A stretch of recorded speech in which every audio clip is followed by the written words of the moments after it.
That type of dirt may damage the unit a little more than other Well, areas. sand is the worst. Sand's the absolute worst. It just destroys it, and you never get it out of there. Times that you open up an inflatable, duct tape, Gorilla tape. The only thing I can say is whatever anyone does, do not use Flex Seal on anything. I mean, it works really well. It holds the air. Right. The problem is you cannot get the stuff off. Fully dry. You don't want any moisture, especially depending where you're located. I've gotten some with the drop the thing off, just full of ants. Really? Just full of ants. You know, sometimes now they're stressing sometimes regarding pricing, but back then it was... We used to sell a bounce house for $3,000. Hi, everybody. Welcome to another episode of the JumpOrange Podcast. I'm your host, Julio, and today I have the honor to introduce to you our special guest, Mike Mingle, with Cold Air Repair out of Ohio. Mike, Thank you for being in the podcast today. Thanks for having me. You've been telling me that you've been busy doing a lot of repairs lately. Yes. That's good. Yes. That's good, man. We're swamped, actually. It's a very good time of year. I wish people would do it sooner in the year, but they wait till last minute. So last minute, man. Always last minute repairs. Indoor repairs.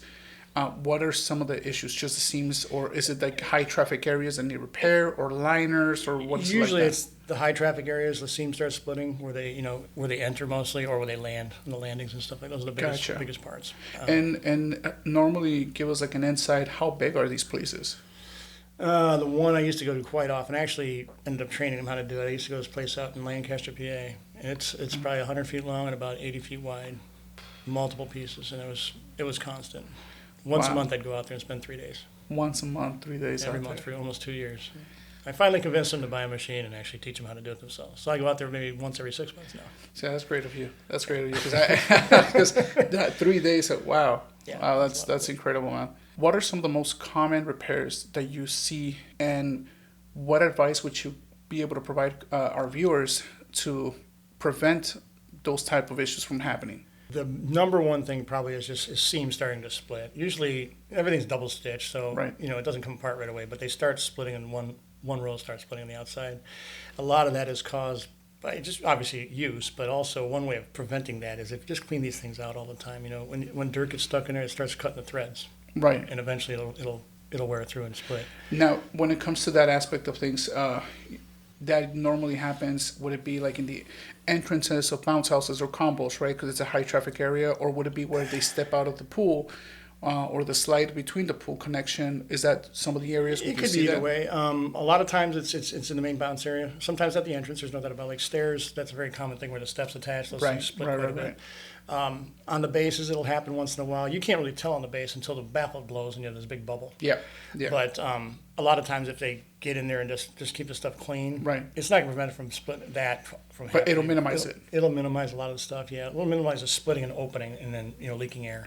The baffle blowing, it's going to happen no matter what you do eventually on anything. Of course. And then like corners, like you said, the pools, where pools attach, a lot of times the corners go bad, or where they're stepping, because then it's, again, a lot of multiple times they're being stepped on. So over time, unless they're reinforced with webbing, then that kind of gives it extra even life. With webbing is, and it works, but webbing gets deteriorated in the sun. So it's really hard to fix that. So then, because it could also be where they're located, right? The state, even the dirt that because every city is a little bit different. Sure. So even that type of dirt may damage the unit a little more than other areas. Sand is the worst. Sand's the worst. The absolute worst. It just destroys it, and you never get it out of there. You can vacuum it. Next time you blow it up, some sand over it again. So it's just like grates on the threads. Right. Wow, that's interesting. No, I mean and the thing is, a lot of we have people that are from Florida. They do setups maybe near the beach or whatever the case may be, but I mean, it's just maintenance is the big thing. Very important. There. Another big thing also as far as repairs go is especially water slides, water rides. Right. I do a lot of outdoor places too where they just sit out there all summer long. These things bake in the sun constantly. Right. They get brittle. Right. They get to the point where they're soaked with water plus the sun. It's not a good combination already. No, and over time, especially. Well, material's different now than it used to be, but it just starts getting brittle to the point it's almost like paper will just tear. Wow. And that's once it gets to that point, it's almost impossible to fix those things eventually. Really? But if you can dry them out all the time, that's the best thing for the water slides. I know it's hard, and I understand that, and especially with chlorine doesn't help either. Right. You have chlorine in water, but that's a big issue though. When they're trying to repair those things, it's really difficult sometimes. In your many years of repairing, because you also had a rental company, and I mean, you've done it all pretty much in the industry. Right. How many times did you open up an inflatable, whatever the case may be, and you saw duct tape, Gorilla tape, or anything like, and it's like layers on top of layers on top of layers? The only thing I can say is whatever anyone does, do not use Flex Seal on anything. Now, are you referring to any Flex Seal product in the sense of like the spray or the tape? I don't know about the spray. Okay. Don't use Flex Seal tape. Wow. So you do that and bring it to me, I'm not going to fix it. so in levels of duct tape, in a sense, or tape, Flex Seal tape would be the worst one to use. Yeah, I mean, it works really well. It holds the air. Right. The problem is you cannot get the stuff off. Wow. And you can't, once you start sewing it, it just gums up the machines. You can't do anything about it. The only way to fix it is I actually cut the piece out off and then put a new piece in. So you've actually done more damage by doing that than just get some Terry or get some, even duct tape's better than that. But, right. Don't use Flex Seal. Oh, interesting. I ran into that about a month ago. Really? Oh, so you're fresh off that. Oh, yeah. I'll never do it again. Wow. Wow. That's good to know. Everybody. What advice would you be able to give our viewers regarding when they are setting up a unit, right? Drying it, cleaning it? What are some of the key things that they should be looking for in order for them to spot what could potentially be something of an issue? That way it doesn't prolong and make it a lot worse later on in the season. Well, one thing, this is a safety thing actually, the tie-downs, check the tie-downs all the time. And if you have a bad tie-down, don't fix it by hand. Bring it to someone to get fixed. Yeah, don't do it by hand. If something happens, you're not just liable. You're we're talking about the water slide tie-downs on the top, correct? Pretty much anything around the bottom or the top. True, yes. Don't do them by hand. Don't do them by hand. No matter what you do, it's not worth it because something could happen and you're going to be... It's a criminal thing at that point. That's one of the. Is that a thing that you see often? Yeah, people do it all the time, and really? they just.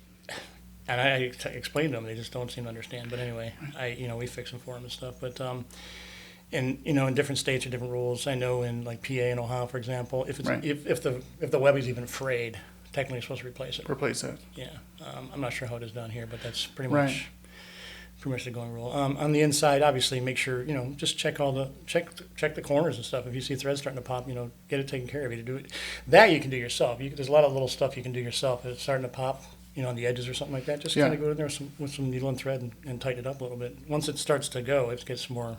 It's more difficult. And that's pretty much one of the things with any inflatable. Then, when they are cleaning it, is making sure that it's fully dry, right? That's the biggest thing. You don't want any moisture, especially depending on where you're located, because that tends to be, just an.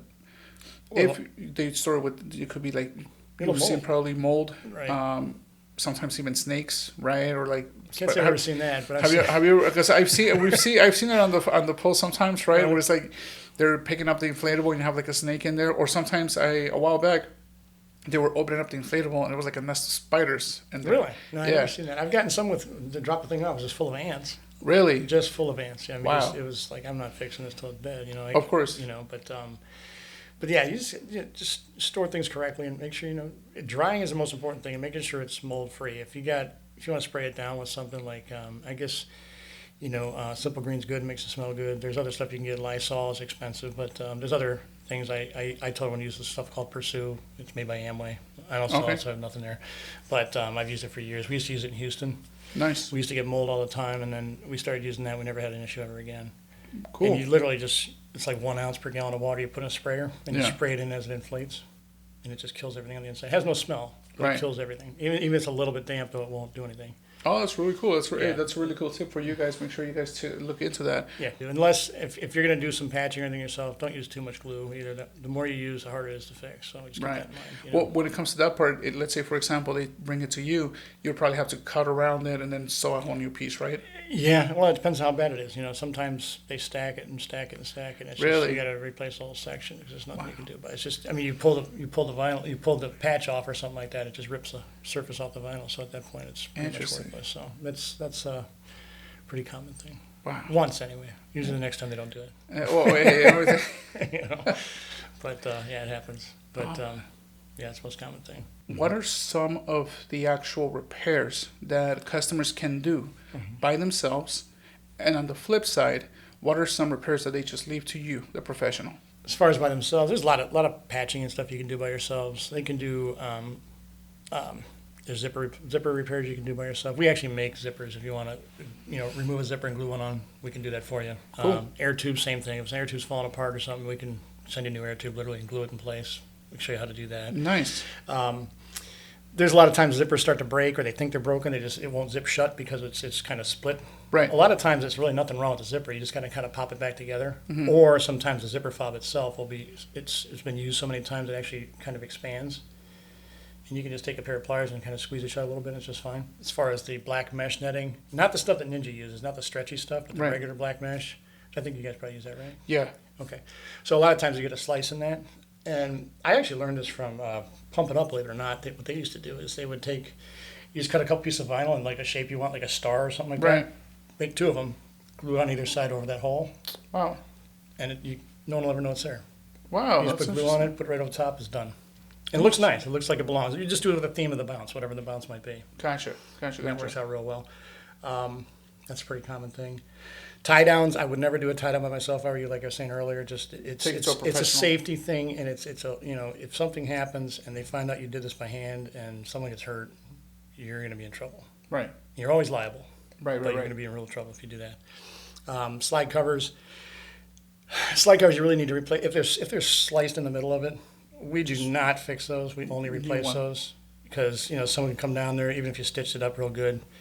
Get a toe caught or something like that, or a finger. Right. You don't want a broken toe or a broken finger or anything like that. Just replace it. It's not worth it. It's cheap insurance. I know they're not cheap, but it's cheap insurance. Yeah. But at that point, when it comes to like some of the repairs that they're able to do, and then some of the repairs that they take you to, it's sometimes not about saving the money. It's just being safe wise. It's a lot better because it's one of those things where maintenance. If you're already invested, let's say $2,500 to $3,000 on a unit, and you need to go ahead and replace, for example, the stair liners, slide liners, pool liner. I mean, relatively to the unit itself, it's a small investment because as long as you're able to get that unit out rental wise, I mean, it's gonna make you 10 times more than you trying to keep patching and patching and patching just to save some pennies. Right, exactly. Right. I mean, as far as the steps go, those aren't as big a deal. I mean, if steps can wear out or something like that, you can actually cut that out, and I can send you a step to stick in there and glue it back on there. That's not a big issue, if you want to do that. It should be sewn, but you can actually do that. But slide covers, I would never patch a slide cover. Doesn't matter where it's at. It's not worth it. On the inflatable life, that is just no way it's repairable. Like, hey, you know what? It's time to call it quits. At what point do you? Well, I would say that. A couple things like water slides, for example, we were talking about earlier. Right. When it gets to the point where it's so brittle, it's just constantly, splitting on you. Right. It's time to dump the thing. It's just you can't fix it without just replacing giant sections. It's not worth it at that point. At that point, they might as well just buy new. Yeah, you might as well buy a new one. Again, you can prevent that if you keep them dry as much as possible. I know, like I said, chlorinated water doesn't help any, but the more you keep it dry, the better it's going to be. Right. And not let it bake in the sun. I know it's hard in Florida, but it is what it is. Right. No, it's because sometimes, for example, depending how long the rentals are, if it's a 3-day rental, 100-degree weather, cooking in the sun, and if it's dry, humid, it's gonna, Right. And, speaking of that, as far as, I know people want to charge, I understand it's less, you make more money per day, basically, dropping it off, you don't have to charge them twice. But at that aspect, it's baking in the sun, so it's not going to last as long either. So maybe you shouldn't give them quite as much of a discount. Gotcha. If that makes sense. That's a good tip. But as far as inflatables, it gets to the point where, it's getting soft, you need a bigger blower. There comes to a point where you just can't inflate it anymore. You don't want to, you can put multiple blowers on there ask the manufacturer first, obviously. Right. But if not, it gets to that point, it's too soft, trying to get rid of it. You should use a manometer. You know what that is, right? Mm-hmm. I'm not sure. I'm not sure what your requirements are. We saw the testing back at IOA, right? You guys were doing some of that testing. Now, we've done our testing ourselves, and it's one of those things where, more importantly, it comes to, at least from what I've seen from customers, and it's always best for after a couple of years, right? Just to cycle their inventory. Even if there's nothing wrong with the inflatable, it's just you give your company a fresher look. Your customers and your return customers are gonna be like, hey, you have something new, something excited that I can continue on renting with you, because I'm sure maybe when you had your rental company, it's one of those things where you maybe once in a while you would get asked from a repeated customer, well, what else do you have that's new? Right. So you just want to make sure you kind of stay up to date, stay ahead of the competition in a sense, right? Yeah, it is. It's way different now than it used to be, though. I was doing this back in the early 2000s. No, I mean back when you were doing it, there wasn't as many manufacturers as there is now. There wasn't as much, I feel like, resources as there are now compared to back then. There weren't as many options, right? Right, we right. had dragons, we had elephants, we had castles, You had and bounce houses. I remember like when I first started doing this, and I would see the designs and things like that. Definitely something completely different than it is today. Correct, right? absolutely. And I mean, of course, too, you have. From my conversations with other customers who started back like in the 90s, for example, right, and early 2000s, even the cost of the inflatables were actually cost more back then than they do now. Right. And a lot of people may not know that are watching us. So they're, sometimes now they're stressing sometimes regarding pricing. But back then it was. We used to sell a bounce house for $3,000. There you go. Right. There you go, guys. You guys that are was spoiled. back in 1997. Wow. Wow. It's just a regular bounce house, right? So I mean, it's just now I feel, and I don't think there was that much of a marble material back then, maybe. No, but the material was way different back then too. Stuff today does not last as long, and it has really nothing to do with the manufacturers. It has, well, it kind of does. Not you guys personally, but the material manufacturers, and it's not their fault. All these stupid requirements that are by the government and stuff. Now, when you were manufacturing the inflatables, were you using like the 18-ounce vinyl? Sure. Wow. Yeah, we use 18-ounce vinyl. I've still got one. I've got one I made in 1996, and I kept it for my kids and stuff like that. It still works fine. Was it a bounce house or just a regular bounce house? But it's like new. It's still soft and stuff like that. Doesn't get old. But it was made back when the material was made different. Different material, and plus it was made by you. Oh, that's true too. Oh, so sorry. There you go. No, but that's incredible because it's one of those things where the industry has changed from when you started to now. It's completely different. I don't know if I'd ever want to make them anymore just because a lot of the changes. And stuff. A lot of changes, man, and then a lot of regulations as well, too. So that also comes into play as well. Just making sure that a customer is always able to keep the unit clean, right? Make sure it's fully dry, and overall, just give it its maintenance once in a while. Just make sure they go over every single item of the inflatable. I think it would be great for them to have like a checklist on like a bounce house, combo, a water slide, an obstacle course. That way, they're able to either themselves or train their employees to be able to, hey, after you pick the unit up, because I know some customers clean the unit when they're picking it up, right? Even if it's just like a nice quick wipe down, just to keep an eye on those certain spots, right? And a lot of times they don't. I mean, I know that's one of the biggest complaints I get is a lot of their employees. They're supposed to, but they don't see things, and all of a sudden they blow it up, and there's a problem. Well, that's the thing sometimes with employees. I mean, let's say for example, you know what to look for because you started the business, and you're like, okay, I know where there's spots, right? Right. But then employee wise, that's why I think the checklist will probably be the best thing. Yeah. Because then, hey, who put out the unit? Oh, well, it was so and so. Okay, well. Where's the checklist? Right. Well, it was in use. Well, this is why we create procedures for these things. That's what we used to have. I used to have a full-page checklist. And they have down the whole thing, and you can't. If you want to just write a line down there, no. You have to go through each one and check it off. Right.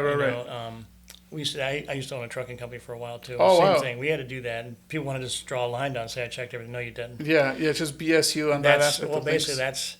Especially when you're talking something like that, you're talking about huge liability. You're talking about hauling like 6,000 gallons of chemicals. Wow. You don't want to do that. Of course. You need to make sure you checked all this stuff. I know it's difficult. A lot of times they're just in a hurry. It's so busy. Yeah. Hey, you can't blame them in the sense of like, even if you have like 10 units or more, it's all about time. Right. It's all about time, especially deliveries, right, and picking up place. Well, Mike, thank you so much for being a guest today. Thanks for having me. Our viewers definitely are going to enjoy watching this video. And again, for you guys, please make sure you guys go ahead and check out his website. Definitely a lot of great things for you guys to be able to see, reach out to him as well. Thank you guys for watching. If you guys want to go ahead and have any comments, please comment down below, like and share the video, and we'll see you on the next JumpOrange Podcast. Thank you guys.